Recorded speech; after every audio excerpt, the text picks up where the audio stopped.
que recuperemos el tema precisamente de la contienda 2018 con otro video.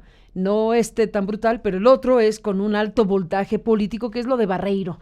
Creo que es muy importante que retomemos el hilo de lo que ocurrió cuando alguien subió en un sitio que se creó el mismo día en que se difundió esta grabación, esta edición de grabaciones en donde se ve al hermano de el empresario Barreiro relacionado con este escándalo que se ha desarrollado en torno a la figura de Ricardo Anaya.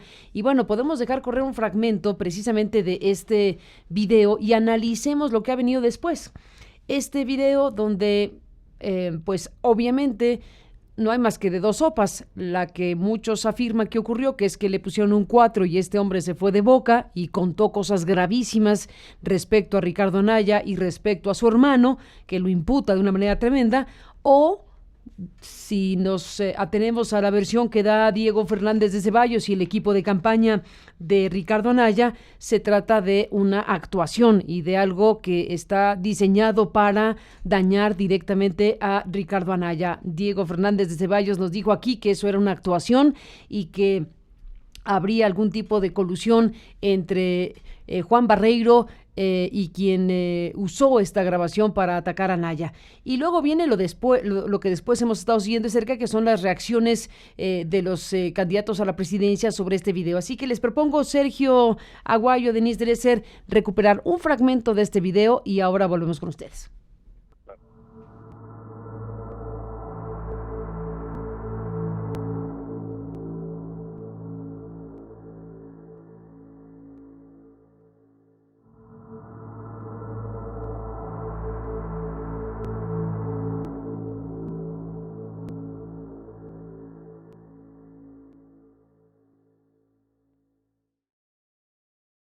Después que vos me contaste, googleé y ahora entiendo mucho más lo que me estás diciendo. Ok. Me estabas hablando de Anaya, me estás hablando de tu hermano, ¿no es cierto? No me equivoco. Ajá. ¿Cómo se llama tu hermano más grande? Manuel. Manuel. Todo lo que necesites lo podemos hacer, María. Todo. A mí lo que me preocupaba un poco, que bueno, quiero pensar que era para ambos lados, era saber exactamente en dónde estaba parado, sobre todo porque hay temas que sí se tienen que manejar con mucha delicadeza, tanto para ustedes como para mí.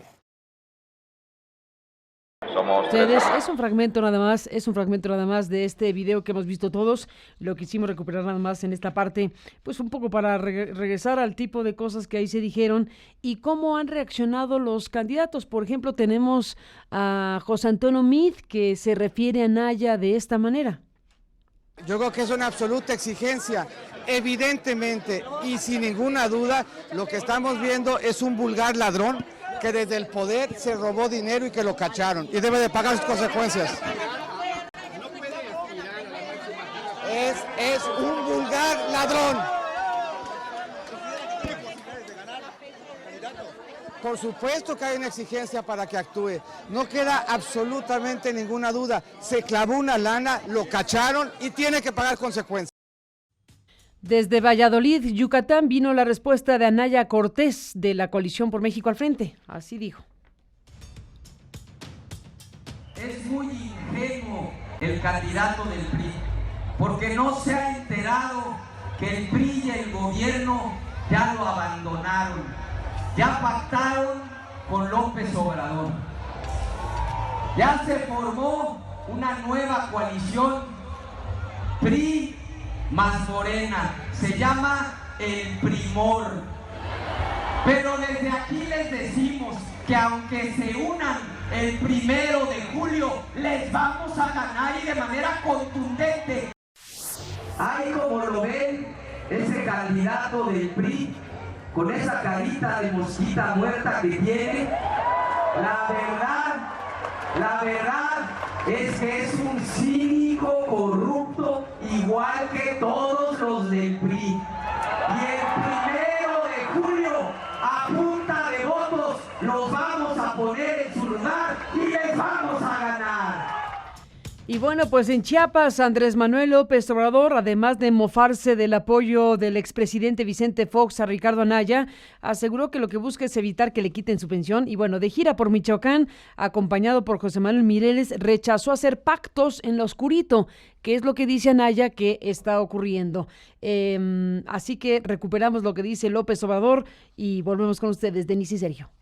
Yo no hago pactos en lo oscurito, yo siempre planteo mis cosas de manera abierta en las plazas públicas. No tengo yo ningún acuerdo, ningún pacto. Pues ahí está este conjunto de cosas, Denise Dresser, ¿cómo ves este panorama a partir de lo que detonó el video de Barreiro y todas estas declaraciones? Pues imposible saber exactamente si el video, lo revelado ahí es cierto, si le metieron un 4, entraríamos al terreno de la especulación. Sí. Lo que sabemos es que es un video ilegal soltado con la clara intención de descarrilar la campaña de Anaya, descarrilada ya de por sí con un lejanísimo segundo lugar. Lo que queda claro es que el efecto sí ha sido brutal. Anaya le llueve sobre mojado, porque no ha logrado deslindarse del tufo de irregularidades financieras, de posible tráfico de influencias, enriquecimiento ilícito, ese tufo que lo rodea desde meses cuando se soltó la primera información sobre las naves industriales. Por más que proteste, que trate de desviar la atención hacia el pacto de impunidad entre Morena y el PRI, el pacto que él aduce se está construyendo, el hecho irrefutable es que Anaya no logró deshacerse de esa imagen que lo ha perseguido a lo largo de la campaña, no ha ofrecido hasta el momento información, aclaraciones documentales específicas que aclaren todas las dudas que se ciernen en torno a él. Y creo que eso deriva de un problema, un error fundacional. El error de haber comprado esa nave industrial, de haber participado en transacciones multimillonarias siendo un político en funciones. Vendido. De haber participado en la transacción de la nave industrial que él originalmente compró y después la vende. Según entiendo, tiene el terreno, hace una nave y la vende. Exactamente. Pero compra el terreno y después con una ganancia que sorprende. Le pone la nave industrial y la vende más caro. Exacto, pero la vende a un precio que ha sido también cuestionado en términos de la ganancia inusitada que obtuvo en tan poco tiempo. En fin, esas son las preguntas que rodean algo que es un error que los panistas han cometido emulando al PRI. Esta idea de que un político debe y puede hacer negocios utilizando los contactos, las redes, a quienes conoce cuando está en el poder o cuando vaya a arribar a un puesto aún mayor. Entonces se vale de esas redes para enriquecerse. Es algo que marcó como actitud normal dentro de Acción Nacional Diego Fernández de Ceballos, siendo abogado, litigante y muchas veces litigando en contra del gobierno del cual él formaba parte. Entonces ahí hay un conflicto de interés que vuelve a Anaya vulnerable a todos estos ataques, de los cuales no ha podido deslindarse porque no ha logrado esclarecerlos del todo. Ahora, la respuesta de Meade, bueno, el PRI hablando de ladrones es como el burro hablando de orejas. Sí, tiene resonancia mediática que le diga a Anaya un vulgar ladrón, pero el hecho es que Meade, pues ha sido a lo largo de esta campaña no el hombre decente del cual se hablaba y se aplaudía, sino el priista leal, dispuesto a esconder, tapar, tergiversar, mentir, hacer lo necesario para defender a su partido. Se ha presentado a lo largo de la campaña con impresentables, ha defendido a malolientes, ha esquivado las preguntas en torno a Odebrecht, OHL, la estafa maestra, Etileno 21. Leno, lo revelado por ustedes la semana pasada, un contrato que él firma que le hace daño a Pemex. No lo firma, es más bien parte del Consejo de Administración, preside el Consejo de Administración cuando lo están criticando. Pero él lo avala. Él no atiende las críticas que le hacen directísimas sobre lo inapropiado de ese contrato ya firmado y no hace ningún intento de revisar lo que es a todas luces nocivo para Pemex. A pesar de que uno de los consejeros, muy valiente y puntual, Gascaneri, le advierte de los problemas que tiene este contrato para Pemex y, bueno, para los consumidores en general y los beneficios indefendibles para la empresa vinculada a Odebrecht en su momento. Todo este panorama del comportamiento de Meade lo hace un mensajero ilegítimo para denunciar a otros ladrones, cuando proviene del partido que ha incubado ladrones a lo largo de su historia y nunca de manera tan obvia y tan evidente como en este sexenio. Como lo ha subrayado Genaro Villamil en su libro Cleptocracia, en este sexenio se perfeccionó la costumbre priista de expoliar, de robar, vía todo lo que vimos con la estafa maestra, por ejemplo, las empresas fantasma, el uso del ramo 23, toda una serie de irregularidades que muchos tecnoburócratas reconocidos por sus habilidades tecnocráticas, pues obviaron o ignoraron el buen juicio como especialistas económicos, dejándose llevar por lo que fue permitido y avalado a lo largo del sexenio, que fue esta costumbre de expoliar. Sergio Aguayo, ¿cómo ves las cosas desde ese video de la semana pasada para acá? Mira, regreso a la figura de Abelardo L. Rodríguez. De una tesis doctoral borrador de una tesis doctoral de una candidata de la Universidad Autónoma de Baja California, Zulia Orozco, y es fascinante porque lo que estamos viendo ahora es el resultado de un modelo de político empresario que afinó y refinó Abelardo L. Rodríguez durante su larga carrera como político. Él desde un primer momento aprovecha su cargo para crear empresas, llega a fundar o a ser accionista de 126 empresas, algunas de las cuales todavía sobreviven. Es decir, él crea una práctica que es respetada, tolerada, sancionada y a medida que pasan las décadas enriquecida.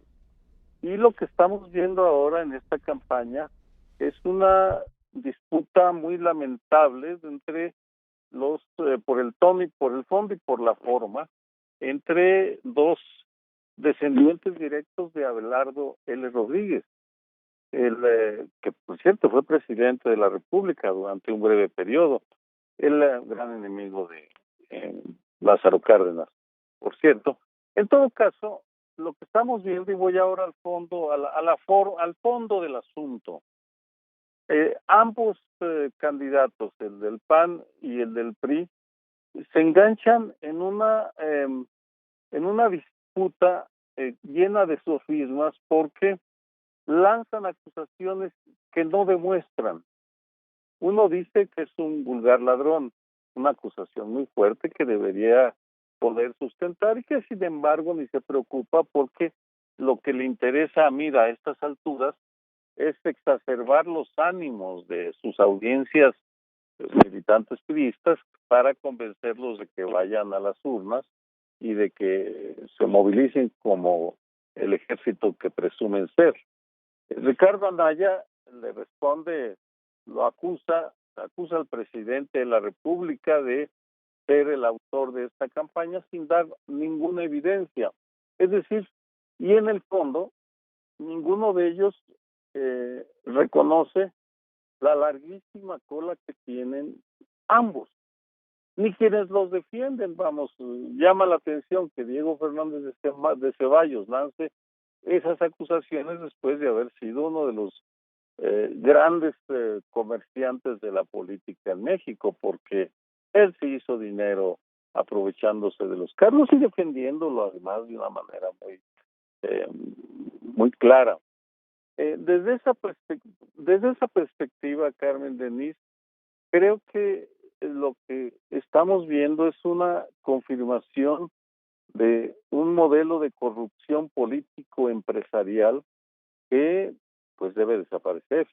Vamos, definitivamente, independientemente de quiénes sean de Andrés Manuel, López Obrador, de Morena, lo que debemos poner en la mira es esa práctica de que quienes están en un cargo político se sientan con libertad de hacer negocios creando empresas para darles contratos que dependen de ellos, es decir, y sus múltiples variedades, porque la forma de hacer negocios que tienen los políticos mexicanos son al parecer infinitas.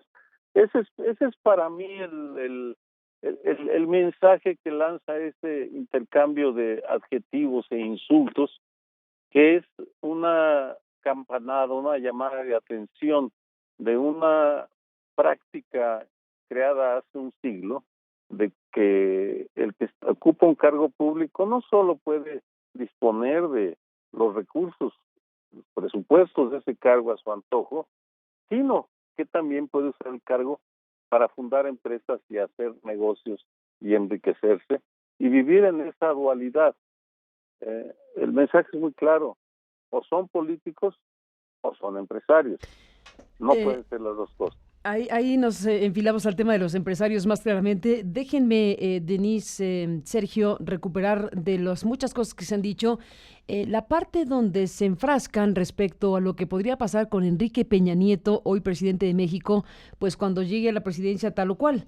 Hay ahí una discusión abierta sobre si meter a la cárcel o no a Peña Nieto, si hay elementos suficientes para abrir algún tipo de investigación en torno a los muchos temas que han marcado el sexenio del presidente Peña Nieto. Y bueno, el video de Barreiro detonó varias cosas que ya hemos escuchado el análisis del asunto, pero llevó al punto a Ricardo Anaya específicamente a mandar un mensaje este fin de semana, a ver si lo recuperamos por ahí, Javi, un mensaje este fin de semana donde pone el foco en el tema de la Casa Blanca de Enrique Peña Nieto, historia que conocemos muy bien en este equipo de trabajo y que ha tenido consecuencias muy fuertes para nosotros como periodistas haberlo publicado. Y el hecho de que se coloque ahora como parte de la contienda con mayor nitidez, el hecho de si llego a la presidencia de México, se investigará el tema de la Casa Blanca, que es esta propiedad millonaria ubicada en las lomas de Chapultepec de casi $8 millones, que no fue explicada convincentemente, por decirlo suavecito. Mi querido Sergio y Denise, déjenme recuperar este fragmento de Anaya, y estos son, digamos, los otros elementos que se ponen a la mesa con punto de quiebre con el video de Barreiro y la acusación de Anaya de que se trata de una acción del propio presidente de la República, que de esta forma pues estaría interviniendo en la contienda electoral con este tipo de mensajes de esta naturaleza. Sí o no, bueno, cada quien tendrá su opinión. Lo que hay aquí son cruce de señalamientos cada vez más fuertes. Así que como parte de la respuesta que ha tenido Anaya, le pone foco al tema de la Casa Blanca. Escuchemos esto que dice y regreso con ustedes. Mientras no haya consecuencias al más alto nivel, seguirá aumentando la corrupción.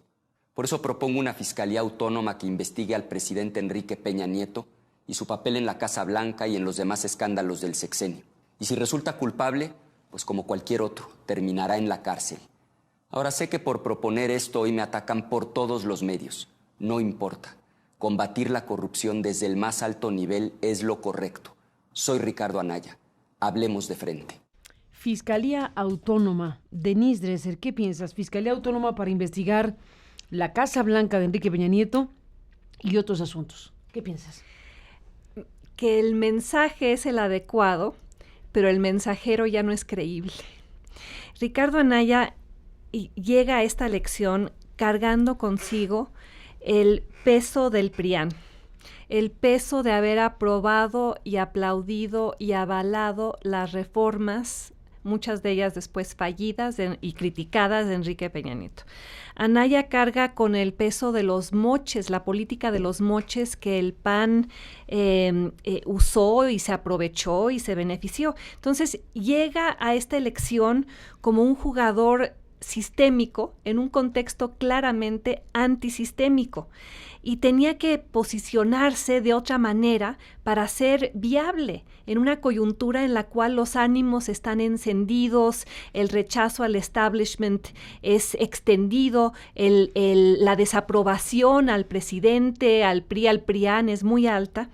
Y de ahí que haya buscado a lo largo de la campaña irse distanciando de Peña Nieto, criticar las reformas y ahora proponer una fiscalía autónoma, así como en algún momento avaló la propuesta del fiscal general autónomo y la reforma al 102 constitucional para que haya una fiscalía independiente del poder presidencial.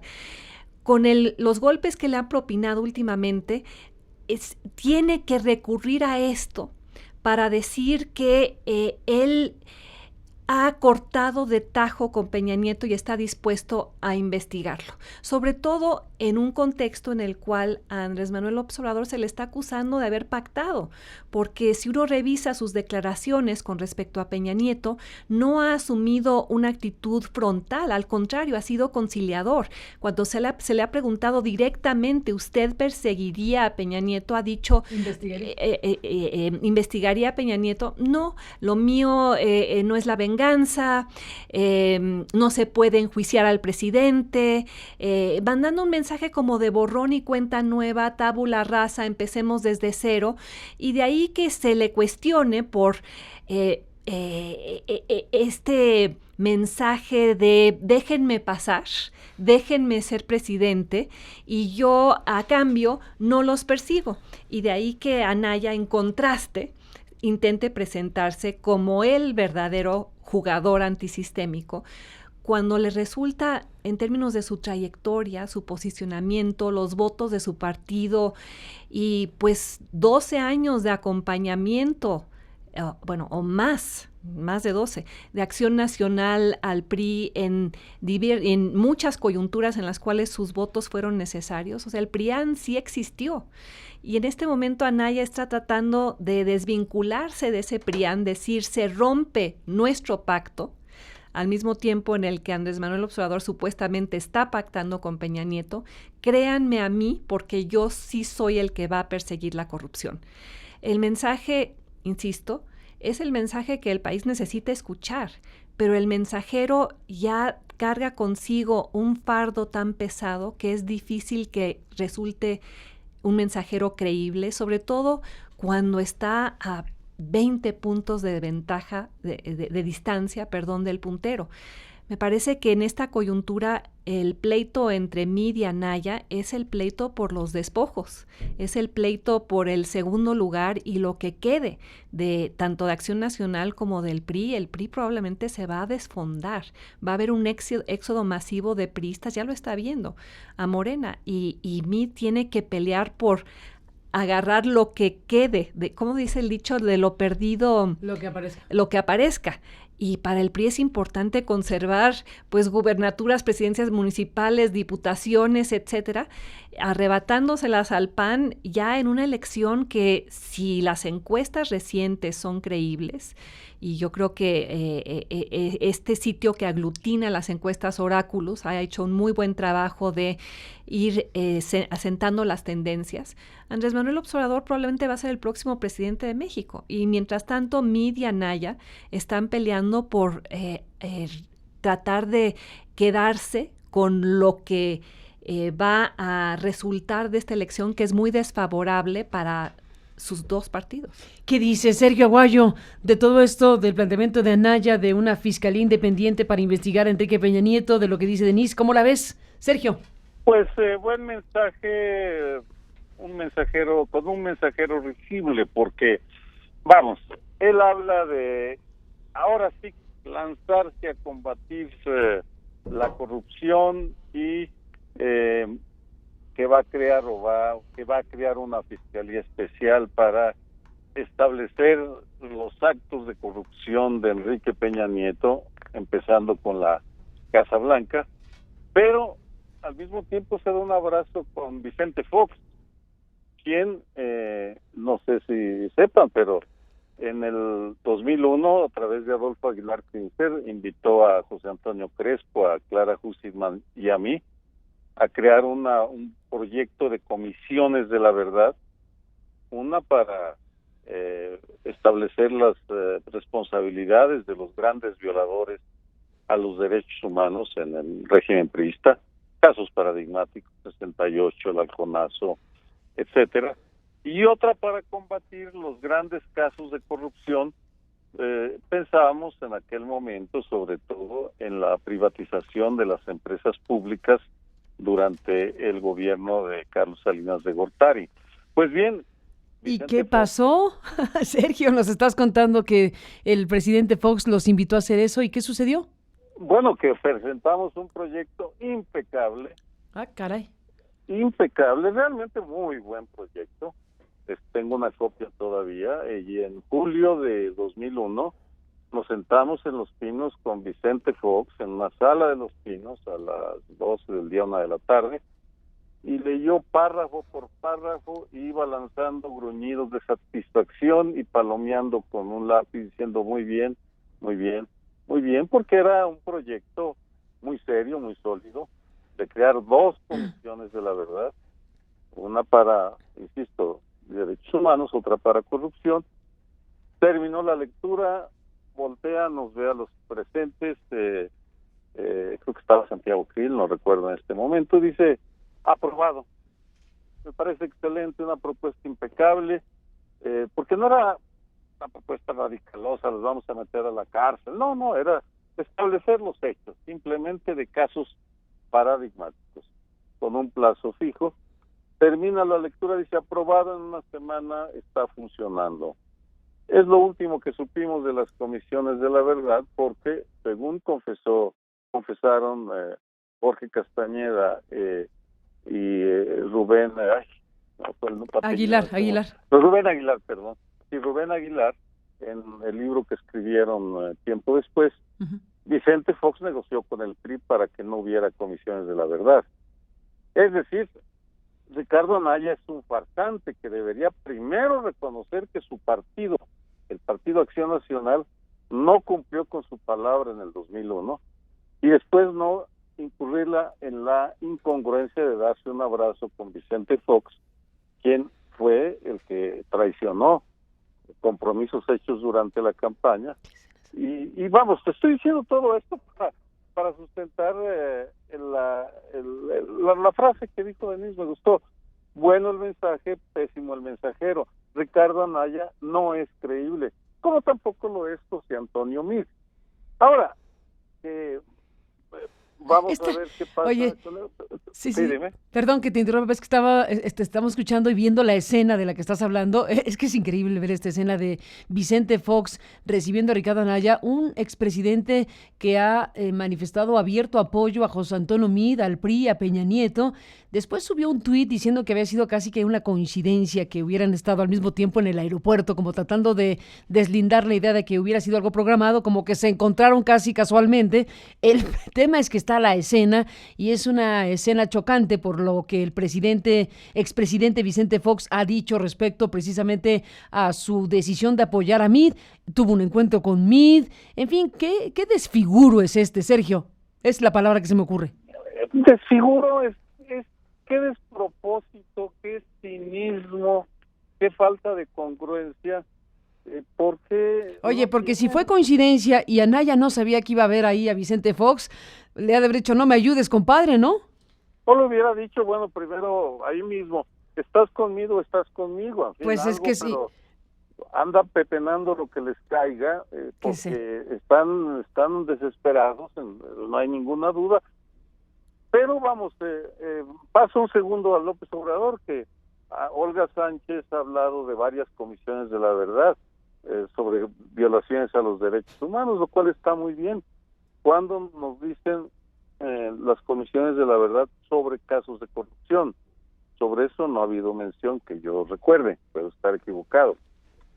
Pero, en fin, un desfiguro, vamos, hasta iba a decir indignación, pero ya ni eso, simplemente no son creíbles, no puedo tomarlos en serio, porque sus carreras y la historia los están contradiciendo esos mensajes radicalosos. Tremendamente, sí. Oye, Sergio, sé que estamos en la parte final, tú tienes una actividad y no nos puedes acompañar mucho más tiempo, pero déjame, antes de regresar a otros temas, que nos termines de contar esto que tenías ahí pendiente. ¿En qué estás pensando cuando hablas del asunto de los empresarios? Querías hacer una revisión sobre el tema de empresarios, mundo político. Mira, sí, lo enuncio y ojalá podamos abordarlo la próxima semana, porque es bien complejo.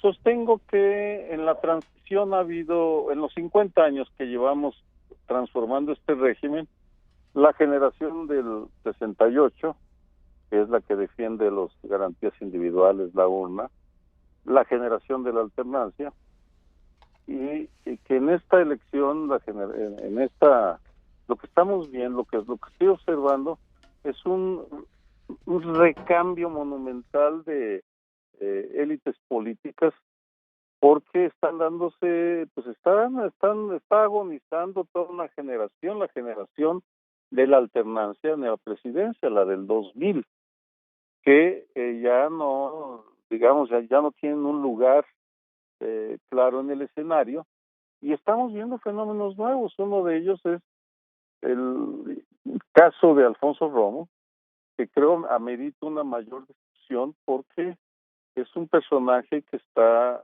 pasando del alto empresariado, de los 300 empresarios más grandes de México, está pasando al terreno de la política. No es común, y como no es común hay que analizar lo que significa. A eso creo que propongo que le dediquemos algo de tiempo. Si estás de acuerdo, tú eres la conductora. Creo que es un tema, y mencionaste un personaje clave, efectivamente, a quien se le ha asignado la responsabilidad, ni más ni menos, de diseñar, dijeron el propio Andrés Manuel, una suerte de proyecto de nación en manos de un personaje como Romo, todo lo que eso significa. Estoy de acuerdo. Sí. Pues sí, pero ha estado fascinante la plática, Carmen, Denise. Así que hablaremos, Sergio, más adelante. Te agradecemos como siempre tu presencia y me quedo con Denise. Desde luego tendremos esta mañana un abordaje del tema de la resolución judicial del tema Ayotzinapa, el Tribunal de Tamaulipas, que ha dado un giro, y de lo que hablaremos esta mañana con Denise. Gracias, Sergio, por estar aquí esta mañana y muy buenos días. Gracias a ti, un abrazo. Un abrazo, buenos días. 10 segunditos y regresamos, hacemos un pequeño puente y volvemos con estos otros temas. Denise Dresser en el estudio.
Bueno, son las 9:55 en el tiempo del centro de la República Mexicana, conversando con Denise Dresser en este corte que hicimos breve. Bueno, estamos obligados a retomar el hilo de varias cosas. Desde luego el tema de la resolución judicial del caso de Ayotzinapa, que es fuera de serie y de lo cual te pregunto ahora en un momento más.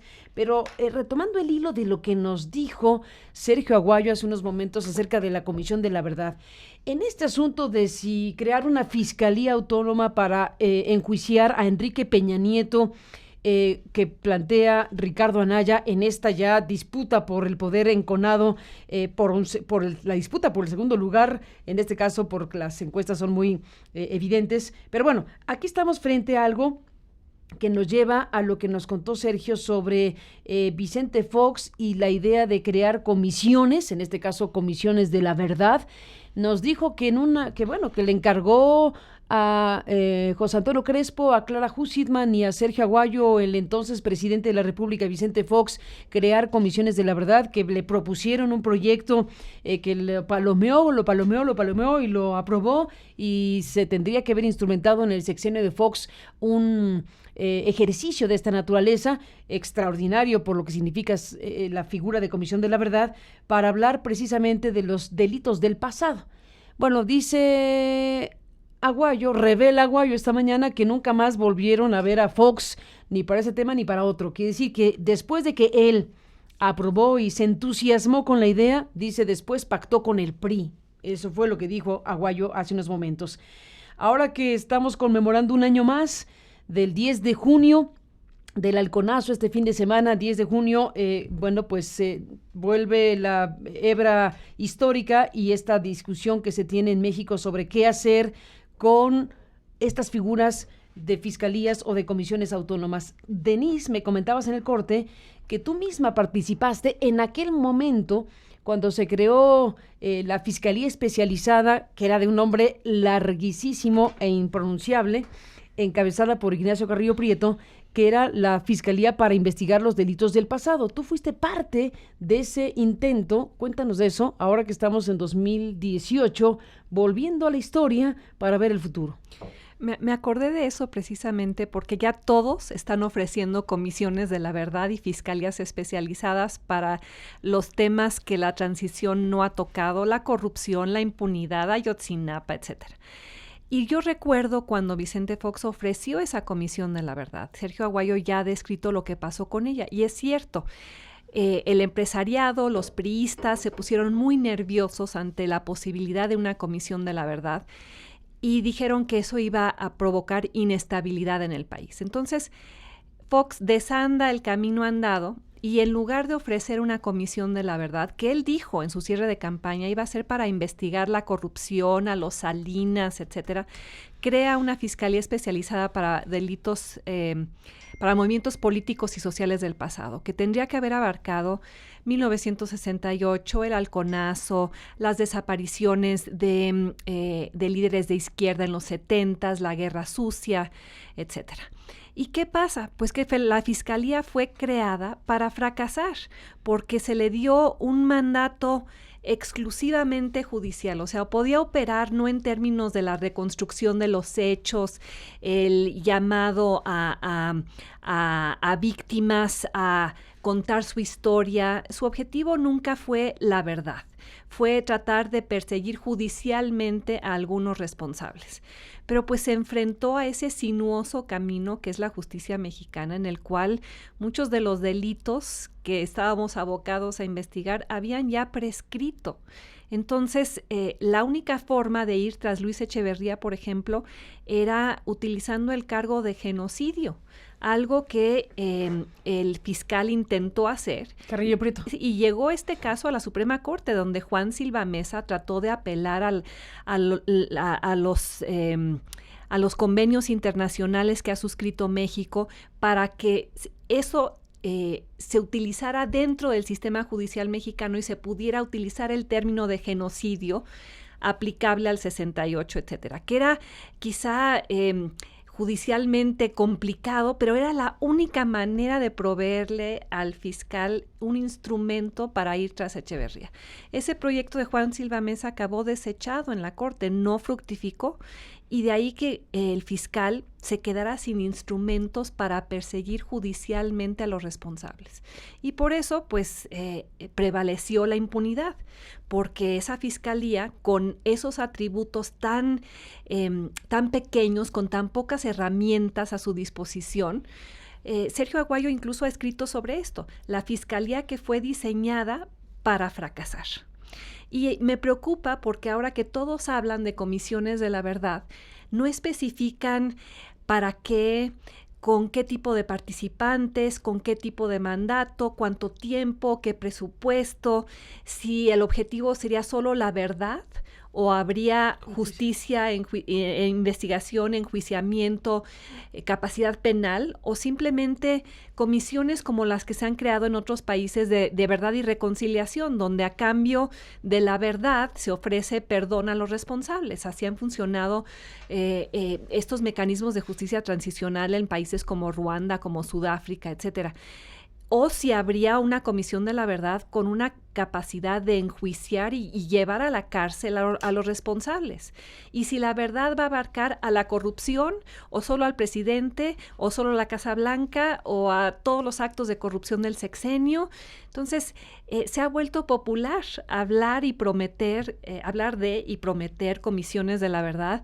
Me gustaría que los candidatos fueran mucho más explícitos en términos y precisos en términos de qué tipo de mecanismo estarían contemplando y apoyando, porque después de haber participado como ciudadana en un esfuerzo fallido, reconozco las serias limitaciones a las cuales se enfrentan este tipo de mecanismos, limitaciones presupuestales, políticas, judiciales y de inmensa resistencia dentro del sistema, porque hay muchos cómplices en estos casos. No solo son priistas, aquí hay pocos que tengan las manos limpias. Entonces, enfrentaría resistencia por parte, yo diría, de todos los partidos en el momento en el que alguien llegue al gobierno y ofrezca una comisión de la verdad. Pues ahora que hablamos del caso Vicente Fox, recordarás, Denise, que dentro del equipo, del entorno inmediato del hoy expresidente, se dio una discusión interna muy fuerte respecto a ir hacia una comisión de la verdad, que es la que proponían o la que les pidió Fox a este grupo de personas, o una fiscalía especial, que fue finalmente lo que decidió. Y esta discusión en el entorno más inmediato de Vicente Fox se daba con personajes que están hoy mismo en la escena política. Jorge Castañeda, Santiago Krill, de Aguilar Sincer, que ya falleció, pero digamos, Castañeda y Krill eran figuras clave precisamente de esta discusión en el gobierno de Vicente Fox. Hoy los volvemos a ver ahora con Ricardo Anaya. El paso de los años ahora nos coloca de nuevo en la revisión histórica de lo que ocurrió entonces y de lo que podría pasar con una circunstancia como la que propone Ricardo Anaya. Así que bueno, la historia nos vuelve a los mismos personajes de alguna u otra manera. Fiscalía o Comisión de la Verdad. En el caso de Fox optaron por la Fiscalía Especial, que es la que tú estás narrando, y echaron abajo lo que era la Comisión de la Verdad, a la que habían invitado a Aguayo, a Crespo y a Hussidman. Más allá de esta discusión y de esta, tú dijiste, no sé si usaste la palabra, está de moda o algo así, pero digamos como que todo el mundo está hablando de comisiones de la verdad o de fiscalías especiales. Acabamos de oír a Anaya hablar de una fiscalía especial que incluya el tema de la Casa Blanca de Peña Nieto, pero digamos que hay de comisiones a comisiones. Digamos que hay de discusión sobre si o no son factibles o si van a cumplir de esta manera los que están prometiendo estas figuras.